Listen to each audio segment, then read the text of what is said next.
प्यार जब हद से गुजर जाए तो अंजाम कितना खौफनाक हो सकता है। एक बेवफा पत्नी, एक अंधा प्रेमी और एक मासूम पति। आखिर ऐसा क्या हुआ कि मोहब्बत की कहानी खून से लिखी गई? जानिए इस दिल दहला देने वाली सच्ची घटना की पूरी सच्चाई। नमस्कार, मैं ऋचा कुमारी आपको जो सच्ची घटना सुनाने जा रही हूँ वह उत्तर प्रदेश के मेरठ जिले की है। मेरठ जिले में एक थाना है ब्रह्मपुरी, और ब्रह्मपुरी थाना क्षेत्र में इंदिरा नगर नाम की एक कॉलोनी है। एक लड़का जिसका नाम सौरभ राजपूत होता है।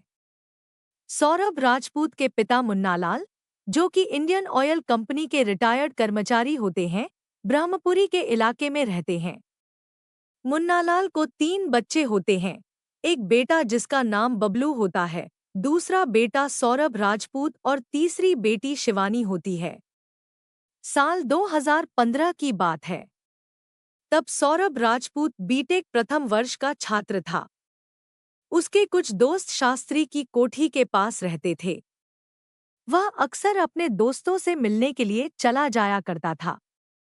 एक दिन जब वह गोरीपुरा इलाके की एक दुकान पर था तो उसने देखा कि एक खूबसूरत लड़की वहां खरीदारी कर रही थी। उस लड़की को देखकर वह उसे देखने लगा। लड़की ने भी उसे देखा और दोनों की आंखें चार हो गईं। आंखों ही आंखों में उन्हें प्यार हो गया। पहली ही मुलाकात में दोनों ने एक दूसरे के नंबर बदल लिए। जब भी उनका मन करता वे फोन पर बहुत सारी बातें करते। बात करते करते 7-8 महीने बीत गए, पता ही नहीं चला। इसके बाद सौरभ अपने परिवार से कहता है कि एक लड़की है जिसका नाम मुस्कान रस्तोगी है। वह पास के ही मोहल्ले में रहती है और मैं उससे शादी करना चाहता हूँ। जैसे ही उसके पिता को यह बात पता चलती है, वे साफ साफ इनकार कर देते हैं कि हम अपने ही बिरादरी में तुम्हारी शादी करेंगे, इधर उधर नहीं। उधर लड़की वालों को भी इस रिश्ते पर ऐतराज था। लेकिन लड़का और लड़की दोनों जिद पकड़ लेते हैं कि अगर प्यार किया है तो शादी भी करेंगे और साथ जिएंगे, साथ मरेंगे। परिवार वाले टूट जाते हैं और आखिरकार साल 2016 में सौरभ राजपूत और मुस्कान रस्तोगी की शादी हो जाती है। शादी के बाद उसी साल 2016 में सौरभ की मर्चेंट नेवी में लंदन के अंदर नौकरी लग जाती है और जिंदगी पटरी पर आ जाती है। सब कुछ ठीक ठाक चलने लगता है। लेकिन लगभग 1 साल बाद घर में कुछ क्लेश की वजह से वह अपनी नौकरी छोड़ देता है। वह उसे अलविदा कह देता है और वापस लौटकर अपनी पत्नी के साथ अकेले रहने लगता है। इसके बाद वह प्लाईवुड की किसी दुकान का काम करने लगता है। जैसे जैसे वक्त आगे बढ़ता है, साल 2019 में उसे एक बेटी होती है जिसका नाम पीहू रखा जाता है। धीरे धीरे वह अपने माता पिता, बहन और परिवार से अलग रहने लगता है और सिर्फ अपनी पत्नी के साथ रहता है। साल 2020 में उसे लंदन के एक मॉल में सेल्स मैनेजर की नौकरी मिल जाती है। वह वहां काम करने लगता है और महीनों महीनों तक घर से गायब रहता है। इधर उसकी पत्नी मुस्कान अकेली रहती थी। उसकी बेटी ज्यादातर अपनी नानी के साथ रहती थी।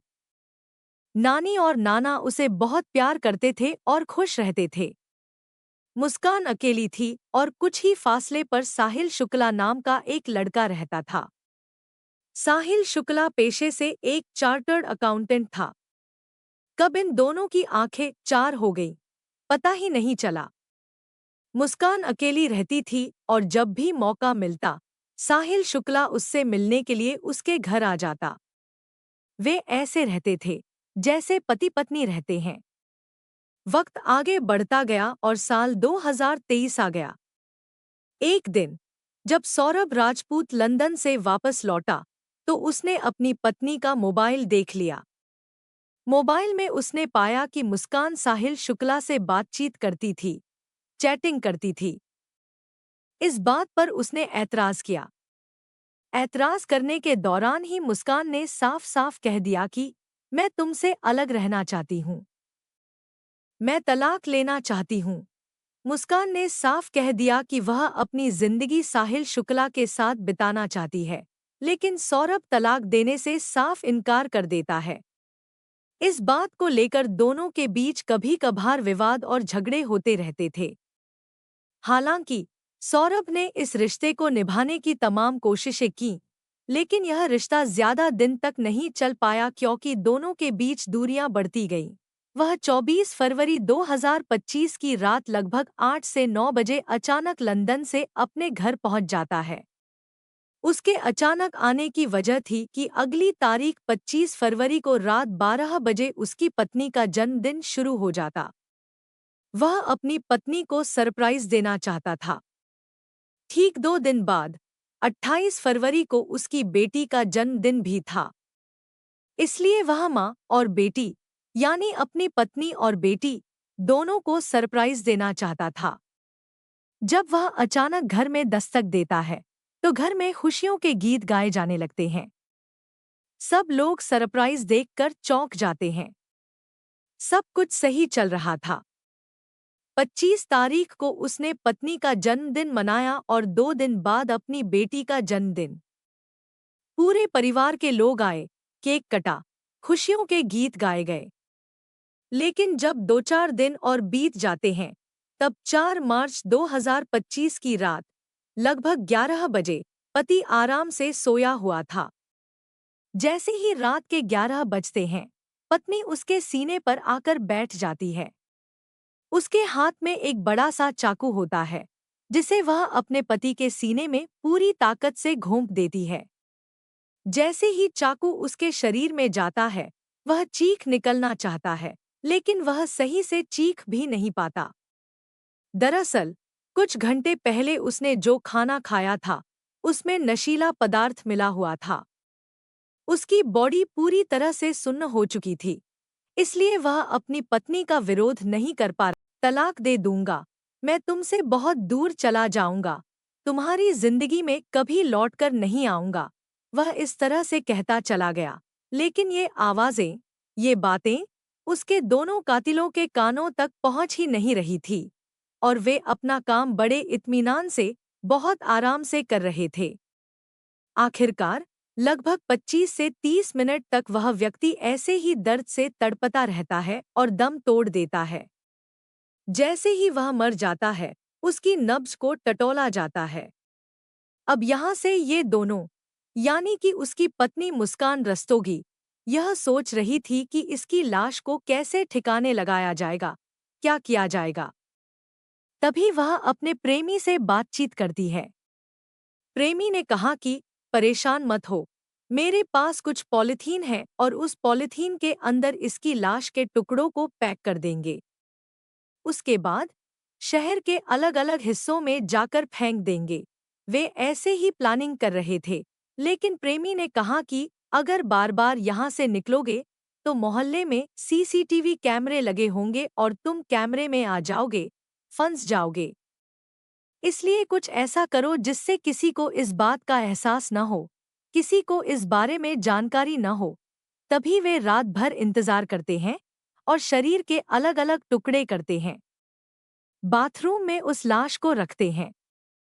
लाश से जितना भी खून बह रहा था, वह बाथरूम से होता हुआ बाहर नालियों में बह जाता है। शरीर के लगभग 15 से ज्यादा टुकड़े किए जाते हैं। हाथ अलग, पैर अलग, सिर अलग, धड़ अलग। जब शरीर के छोटे छोटे टुकड़े हो जाते हैं, उसके बाद अगला दिन निकलता है, यानी कि 5 मार्च 2 की बोरी, कुछ डस्ट और एक बड़ा सा ड्रम लेकर आता है।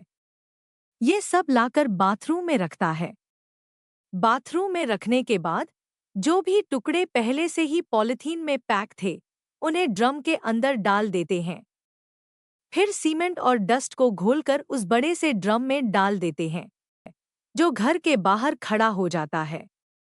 मुस्कान और साहिल 4 मजदूरों के साथ मिलकर ड्रम उठाने की कोशिश करते हैं, लेकिन फिर भी ड्रम हिलता नहीं।